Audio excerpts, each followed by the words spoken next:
Hello అండి. మనకి JoSAA 2025 కౌన్సెలింగ్‌కి సంబంధించి రౌండ్ 3 అలాట్‌మెంట్స్ ఆల్రెడీ వచ్చేసాయి. మీ అందరికీ తెలుసు. సో, దానికి సంబంధించిన చిన్న అనాలిసిస్ అంటే కట్ ఆఫ్ ర్యాంక్స్ ప్రీవియస్ రౌండ్‌కి, ఈ రౌండ్‌కి ఏమన్నా డిఫరెన్స్ వచ్చిందా? పెరిగాయా? ఏంటి అనేది ఈ వీడియోలో ఒకసారి తెలుసుకునే ప్రయత్నం చేద్దాము. సో, దానికంటే ముందు ఇప్పటివరకు మీరు ఛానల్‌ని సబ్స్క్రైబ్ చేయనట్లయితే దయచేసి సబ్స్క్రైబ్ చేసి ఫాలో చేస్తూ ఉండండి. అదేవిధంగా మీ ఫ్రెండ్స్ కూడా షేర్ చేయండి. వీడియోని లైక్ చేయండి. సో, మనకి సెకండ్ రోజు సీట్ అలొకేషన్ జరిగింది రౌండ్ 3కి సంబంధించి. సో, దానికి మనకి 4థ్ వరకు టైం ఉందనమాట.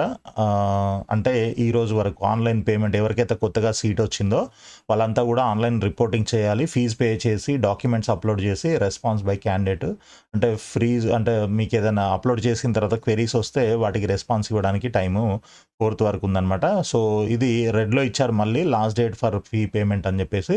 ఇది 4థ్ వరకు ఈవినింగ్ 5:00 వరకు టైం ఉందనమాట. ఓకే. సో, దీని తర్వాత ఇంకేమైనా పేమెంట్ ఇష్యూస్ ఉన్నట్లయితే సో, దానికి సంబంధించి క్లియర్ చేసుకోవడానికి మీకు 5థ్ వరకు టైం ఇచ్చారు. దెన్ ఇన్ కేస్ మీరు సీట్ క్యాన్సిల్ చేసుకోవాలి, ఎగ్జిట్ అవ్వాలి అని అనుకుంటే దానికి మనకి ఎప్పటి వరకు టైం ఉంది? 4థ్ వరకు టైం ఇచ్చారనమాట. ఈవినింగ్ 5:00 వరకు 4థ్ వరకు టైం ఉంది. దాని తర్వాత last day to respond to withdrawal query. Withdraw పెట్టుకున్న తర్వాత ఇంకేమైనా క్వెరీస్ వస్తే వాటికి రెస్పాన్స్ ఇవ్వడానికి మీకు 5థ్ వరకు టైం ఉంటుందనమాట. సో, దాని తర్వాత నెక్స్ట్ 4థ్ రౌండ్ స్టార్ట్ అవుతుంది. 6వ తారీఖు మనకి 4థ్ రౌండ్ రిజల్ట్స్ ఉంటాయి. 6వ తారీఖు వరకు వెయిట్ చేయాలి. ఇప్పటివరకు సీట్ రాని వాళ్ళు లేదా సీటు వచ్చి అప్డేట్ అయిన వాళ్ళు. సో, కొత్తగా వచ్చిన వాళ్ళు మాత్రం ఈ ప్రాసెస్ అంతా చేయాలి. అండ్ ఇన్ కేస్ ఐఐటీస్ ఇట్లాంటివి ఏమైనా ఉంటే మీకు సీటు ఓకే ఫ్రీజ్ చేసుకుందామని అనుకున్న వాళ్ళైతే మీరు డైరెక్ట్‌గా వెరిఫికేషన్ కూడా వెళ్ళిపోవచ్చు. దానికి సంబంధించి జోసా వెబ్‌సైట్‌లో లిస్ట్ ఆఫ్ వెరిఫికేషన్ సెంటర్స్ అని లిస్ట్ ఉంటుంది.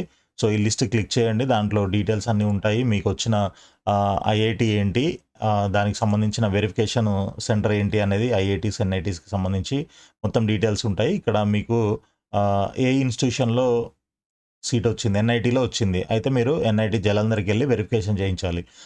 మీకు ట్రిపుల్ ఐటీ కోటాలో వచ్చింది. అయితే మీరు ఎంఎన్ఐటీ జైపూర్‌కెళ్ళాలనమాట వెరిఫికేషన్‌కి. సో, ఈ విధంగా మీకు వెరిఫికేషన్ ఎక్కడ చేయించాలి ఏంటి అనేది ఇదంతా చూసుకోండి. తర్వాత ఈ ఐఐటీకి సంబంధించి రిపోర్టింగ్ ఎప్పుడు చేయాలి ఏఐటీలో అండ్ ఓరియంటేషన్ సెషన్ ఎప్పుడు ఉంటుంది, క్లాసెస్ ఎప్పుడు స్టార్ట్ చేస్తారు, డీటెయిల్స్ అన్నీ కూడా మీకు ఈ డాక్యుమెంట్‌లో ఉంటాయన్నమాట. సో, ఇక్కడ మనకి ఆ లింక్ కూడా ఉంది. Revised orientation and class commencement schedule for IITs అని. సో, ఇది మీరు చూసుకోవచ్చు. దాని తర్వాత మనకి ఇంకా ఫైనల్‌గా ఇక్కడ ఓపెనింగ్ అండ్ క్లోజింగ్ ర్యాంక్స్ అని మీకు అందరికీ తెలిసిందే. సో, దీంట్లో నుంచి మనం కంప్లీట్ డేటా అంతా అయితే ఎక్స్ట్రాక్ట్ చేయడం జరిగిందనమాట. So, IITs, NITs, triple ITs వీటన్నిటికి సంబంధించిన డేటా అంతా తీసి ఒక ఎక్సెల్‌లో వేసి ఆహ్, మీకు చూపిస్తాను ఇది. సో, ఇది మనకి ఐఐటీస్‌కి సంబంధించి మొత్తం కట్ ఆఫ్ ర్యాంక్స్ అనమాట ఇవి. అంత డేటా అంతా తీసుకొని దాంట్లో నుంచి క్లోజింగ్ ర్యాంక్స్ మాత్రం మనం తీసుకున్నామనమాట. Irrespective of rank and institution and programme. అవన్నీ ఆ 2 వదిలేసి అసలు ఫైనల్‌గా ఏ కేటగిరీ వాళ్ళకి, అమ్మాయిలకి, అబ్బాయిలకి ఎంత ర్యాంక్ వరకు సీట్ వచ్చింది అనేది ఈ క్లోజింగ్ ర్యాంక్ యొక్క సారాంశం అనమాట. సో, ఇక్కడ మనకి రౌండ్ 1, రౌండ్ 2 అండ్ రౌండ్ 3 ఇప్పుడు 3 రౌండ్‌లు అయ్యాయన్నమాట. సో, ఈ 3 రౌండ్స్‌కి సంబంధించిన డేటా అంతా కూడా మనకి ఇక్కడ చూపిస్తున్నాను. సో, లాస్ట్ వీడియోలో కూడా నేను మీకు చూపించాను. ఫస్ట్ రౌండ్, సెకండ్ రౌండ్ వాటికి ఉన్న డిఫరెన్స్ ఎంతెంత వచ్చింది, ఏమైనా కట్ ఆఫ్ పెరిగిందా లేదా అనేది మీకు చూపియడం జరిగిందనమాట. అదేవిధంగా ఈసారి కూడా ఇప్పుడు సెకండ్ రౌండ్ నుంచి థర్డ్ రౌండ్‌కి వచ్చేసరికి ఏమైనా డిఫరెన్స్ వచ్చిందా అనంటే ఓన్లీ డిఫరెన్స్ ఇక్కడ ఈడబ్ల్యూఎస్ జెండర్ న్యూట్రల్‌లో ఒక 1641 ర్యాంక్స్ పెరిగి కట్ ఆఫ్ కొంత మారిందనమాట. దాని తర్వాత ఓబీసీ ఎన్సీఎల్ జెండర్ న్యూట్రల్‌లో 2912 ర్యాంక్స్ పెరిగి అది 9728 వరకు సీట్ వచ్చింది. సో, ఇది మనకి ఇంకా అది తప్ప ఇంకా వేరే చేంజ్ అయితే ఏమీ లేదు. దాదాపు అందరూ రిపోర్టింగ్ చేసే ఉంటారు. ఓన్లీ ఈ 2 కేటగిరీస్ ఏవైతే మనం ఇప్పుడు ర్యాంక్ మారిందో, cut off score, final closing rank మారిందో, అందులో మాత్రమే మేబీ ఎవరైనా క్యాన్సిల్ చేసుకొని ఉండొచ్చు, జాయిన్ అవ్వకపోయి ఉండొచ్చు. అందువల్ల తర్వాత రౌండ్‌లో వీళ్ళకి సీటు రావడం జరిగిందనమాట. ఓకే. సో, ఈ విధంగా చూసుకుంటే మనకి 4థ్ రౌండ్ అండ్ 5థ్ రౌండ్‌కి ఎక్స్‌పెక్టెడ్ కట్ ఆఫ్ ఎంత ఉండొచ్చు అనంటే అది ఒకసారి నేను ఇది లాస్ట్ ఇయర్‌ది కూడా చూపిస్తాను చూడండి. సో ఫోర్త్ రౌండ్లో కూడా అసలు ఎటువంటి డిఫరెన్స్ లేదు, ఫిఫ్త్ రౌండ్కి కూడా ఎటువంటి డిఫరెన్స్ అయితే లేదనమాట. దాదాపు ఫైనల్గా ఫిఫ్త్ రౌండ్లో మాత్రం 1, 2, 3, 4 ఒక 4 కేటగిరీస్ అంటే ఈడబ్ల్యూఎస్ జెండర్ న్యూట్రల్ ఒకటి, తర్వాత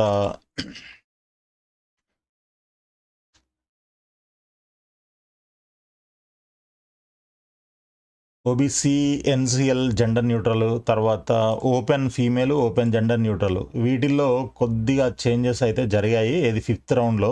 ఇంకా వాళ్ళు మేబీ లాస్ట్ వరకు చూసినట్లున్నారు. నచ్చిన ఇన్స్టిట్యూషన్ కానీ ప్రోగ్రామ్ కానీ వస్తే కంటిన్యూ అవుదాము, అప్గ్రేడ్ అవుతుందేమో అని వెయిట్ చేసి ఉంటారు. సో లాస్ట్ రౌండ్ వరకు రాకపోయేసరికి మేబీ ఎగ్జిట్ అయ్యి ఉండొచ్చు. ఫోర్త్ రౌండ్ తర్వాత ఎగ్జిట్ అయితే అది ఫిఫ్త్ రౌండ్లో వేరే వాళ్ళకి అలాట్ చేసి ఉంటారనమాట. సో ఆ విధంగా చూసుకున్నట్లయితే మీకు థర్డ్ రౌండ్ తర్వాత అసలు మనకి ఫోర్త్ రౌండ్కి అయితే ఎటువంటి అప్గ్రేడ్ అయితే జరగలేదు, అంటే దాదాపు ఏం డిఫరెన్స్ లేదు. సో మనం ఈసారి కూడా ఈ ఫోర్త్ రౌండ్కి ఛాన్స్ ఉంటుందని అయితే నేను అనుకోవట్లేదు. మేబీ చెప్పలేము, ఒకవేళ మీరు ఆప్షన్స్ పెట్టి ఉంటే ఎవరైనా సీటు వదిలేసుకొని ఉంటే రిపోర్ట్ చేయకపోతే మేబీ అలాంటి వాళ్ళ తర్వాత ర్యాంకర్స్ ఎవరైతే ఉన్నారో వాళ్ళకు వచ్చే అవకాశం ఉంటుందన్నమాట. సో ఇది ఐఐటీస్ పరిస్థితి.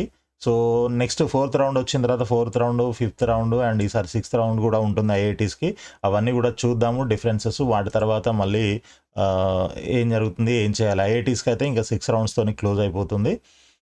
సో చూద్దాం. నెక్స్ట్ ఇది ఇలా ఉంటే ఐఐటీస్కి సంబంధించి నెక్స్ట్ ఎన్ఐటీస్కి సంబంధించి ఎలా ఉంది అనేది చూద్దాము. సో ఇది ఎన్ఐటీస్కి సంబంధించిన 2025 రౌండ్ 3 డేటా అనమాట ఇది. So round 2 and round 3 difference చూసుకుంటే మనకి ఇక్కడ చాలా కేటగిరీస్లో అయితే డిఫరెన్సెస్ వచ్చాయి. ఇక్కడ చూడండి, ఈడబ్ల్యూఎస్ జెండర్ న్యూట్రల్లో ఒక 330 ర్యాంక్స్ కట్ ఆఫ్ పెరిగింది. దాని తర్వాత ఓబీసీ ఎన్సిఎల్ ఫీమేల్లో 1250, తర్వాత జెండర్ న్యూట్రల్లో 750, అదేవిధంగా ఓపెన్ ఫీమేల్ తీసుకున్నట్లయితే 6200, తర్వాత జెండర్ న్యూట్రల్ అయితే 2076. సో ఈ విధంగా ఎస్సీలో gender neutral 600 ranks cut off rank అయితే పెరిగింది. సో నెక్స్ట్ ఫోర్త్ రౌండ్లో కూడా డెఫినెట్గా ఈ చేంజ్ అనేది ఉంటుంది, కంటిన్యూ అవుతూ ఉంటుంది. ఎందుకంటే మనం లాస్ట్ ఇయర్ కూడా డేటా చూసినట్లయితే ఇక్కడ చూడండి, difference 2 and second round third రౌండ్కి డిఫరెన్స్ అనమాట ఇది. అదేవిధంగా థర్డ్ రౌండ్ అండ్ ఫోర్త్ రౌండ్కి డిఫరెన్స్ చూసుకున్నట్లయితే ఇక్కడ ఈ విధంగా ఉంది. ఈడబ్ల్యూఎస్లో చేంజ్ వచ్చింది, ఓబీసీలో వచ్చింది, ఓపెన్లో వచ్చింది, ఎస్సీలో కూడా వచ్చింది. ఓన్లీ ఎస్టీలో డిఫరెన్స్ ఏం రాలేదు. కాబట్టి దాదాపు కొంతవరకు పెరిగే అవకాశం అయితే కనిపిస్తుంది ఈ కట్ ఆఫ్ ర్యాంక్స్ ఏవైతే ఉన్నాయో. ఇప్పుడు మనకి ఇది కట్ ఆఫ్ ర్యాంక్స్ అనమాట, మీకు స్క్రీన్ మీద కనబడుతున్నాయి కాబట్టి నేను ప్రతి కట్ ఆఫ్ని చదివి వినిపించట్లేదు మీకు. కావాలనంటే మీరు పాజ్ చేసి కానీ జూమ్ చేసి కానీ చూసుకోవచ్చు. సో ఇవి కట్ ఆఫ్ ర్యాంక్స్ అనమాట. మీ కేటగిరీని బట్టి, మీ జెండర్ని బట్టి మీరు ఈ కట్ ఆఫ్ని చెక్ చేసుకోండి. సో మీకు ఇప్పటివరకు సీట్ రాకపోతే వస్తుందా రాదా అనేది కూడా మీకు దీన్ని బట్టి తెలిసిపోతుంది. సో ఈ రౌండ్ 3లో ఎంతవరకు ర్యాంక్ వచ్చింది అనేది చూసుకుంటే, ఒకవేళ మీరు ఆ ర్యాంక్కి దగ్గరలోనే ఉన్నారు, మేబీ నెక్స్ట్ రౌండ్కి మనం హోప్ పెట్టుకోవచ్చు అని అనుకుంటే అలా చూసుకోవచ్చు అనమాట. మీరు చూసుకున్న దాన్ని బట్టి హోప్ పెట్టుకోవచ్చా లేదా అనేది కూడా తెలిసిపోతుంది. చేంజెస్ కూడా రౌండ్ 3 రౌండ్ 4కి డిఫరెన్స్ చేంజెస్ కూడా ఎక్కువ లేవు. చూడండి, 68, 164, 400, 9, 700, ఓపెన్లో 700 అట్లా ఉన్నాయి. అంతే తప్ప అంతకు మించి అయితే ఎక్కువ డిఫరెన్సెస్ అయితే లేవు. కాబట్టి ఇవే ర్యాంక్స్ ఇంకొక 500 నుంచి 1000 ర్యాంకులు మేబీ ఏదో ఒక దాంట్లో పెరిగే అవకాశం అలా ఉంటుంది. అంతే తప్ప అన్నిట్లో పెరుగుతాయని గ్యారంటీ లేదు, అందరికీ సీట్ వస్తుందని కూడా చెప్పలేమన్నమాట. సో మీ ర్యాంక్స్ని జాగ్రత్తగా చూసుకోండి.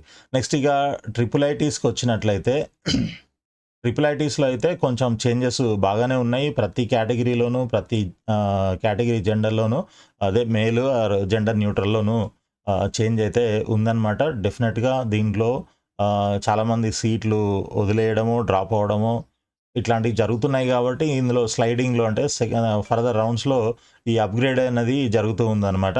సో నెక్స్ట్ రౌండ్లో కూడా డెఫినెట్గా జరిగే అవకాశం ఉంటుంది. ఇన్ కేస్ మీరు ట్రిపుల్ ఐటీస్ ఏదైనా పర్లేదు వస్తుంది అని అనుకుంటే వెయిట్ చేయండి. సో మీకు డెఫినెట్గా అప్గ్రేడ్ అయ్యే అవకాశం ఉంటుంది అన్నమాట. ఏది అది మీరు పెట్టిన ఆప్షన్స్ మీద డిపెండ్ అయి ఉంటుందన్నమాట. ఓకే. సో నెక్స్ట్ జిఎఫ్టిఐస్ తీసుకున్నట్లయితే సో దీంట్లో కూడా చాలా డిఫరెన్స్ అయితే ఉంది. ఓన్లీ ఎస్టీ ఫీమేల్‌లో మాత్రం ఎటువంటి చేంజ్ లేదు. బట్ మిగిలిన అన్ని కేటగిరీస్‌లో కూడా చేంజ్ అయితే ఉందనమాట. సో అదేవిధంగా మనం ఫోర్త్ రౌండ్ కూడా ఈ డిఫరెన్స్ అనేది అంటే ఈ కట్ ఆఫ్ పెరుగుతుంది అనేది మనం ఎక్స్‌పెక్ట్ చేయొచ్చనమాట.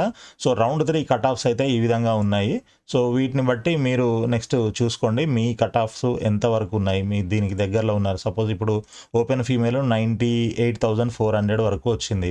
సో మీరు 1,02,000 వరకు ఉన్నా కూడా కొంత ఎక్స్‌పెక్ట్ చేయడానికి అవకాశం అనేది ఉంటుందనమాట. అదేవిధంగా ఎస్సీ ఫీమేల్ తీసుకున్నట్లయితే 15,000 వరకు వచ్చింది కాబట్టి ఇంకో 1000 అటు ఇటుగా పెరిగే అవకాశం ఉంటుంది. అంటే 16,000, 17,000 వరకు ఉన్నా కూడా మీకు సీట్ వచ్చే అవకాశం ఉంటుందన్నమాట. సో ఈ విధంగా మీరు నెక్స్ట్ రౌండ్‌కి ఎక్స్‌పెక్టెడ్ కట్ ఆఫ్ ఎంతవరకు రావచ్చు అనేది కొంత గెస్ చేయడానికి వీలవుతుందని చెప్పేసి మీకు ఈ డేటా అంతా కూడా చూపిస్తున్నాను. సో ఇక మనకి ఎన్ఐటి వరంగల్ తీసుకున్నట్లయితే ఇందాక మనం చూసిన ఎన్ఐటీస్ అన్నీ కూడా other state quota closing ranks అనమాట. ఇప్పుడు చూపించేది మాత్రం మీకు home state quota closing ranks. So home state అంటే ఇది ఓన్లీ తెలంగాణ స్టూడెంట్స్కి మాత్రమే అప్లికేబుల్ అవుతాయి ఈ కట్ ఆఫ్ ర్యాంక్స్. సో చూడండి ఇక్కడ రౌండ్ 3లో వచ్చేసి మనకి క్లోజింగ్ ర్యాంక్స్ ఈ విధంగా ఉన్నాయి. సో ప్రీవియస్ రౌండ్తోని కంపేర్ చేస్తే ఓన్లీ ఈడబ్ల్యూఎస్ జెండర్ న్యూట్రల్లో ఒక 29 ర్యాంకులు పెరిగింది కట్ ఆఫ్. ఓపెన్లో 69,000 ఫీమేల్లో, తర్వాత 6,900 ఫీమేల్లో పెరిగింది. జెండర్ న్యూట్రల్ అయితే ఒక 1,189 ర్యాంక్స్ పెరిగాయన్నమాట కొంతవరకు. సో ఈ విధంగా మనకి ఇంకా వేరే దాంట్లో అయితే అంటే ఎక్కడ కూడా చేంజ్ అనేది రాలేదు.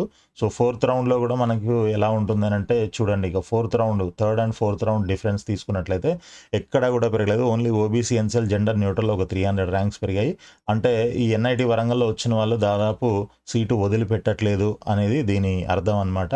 ఇన్ కేస్ ఎవరైనా వదిలిపెట్టినట్లయితే వాళ్ళ వెనకాల ఉన్న ర్యాంకర్స్కి అది ఒక ఆపర్చునిటీ అని చెప్పుకోవచ్చు.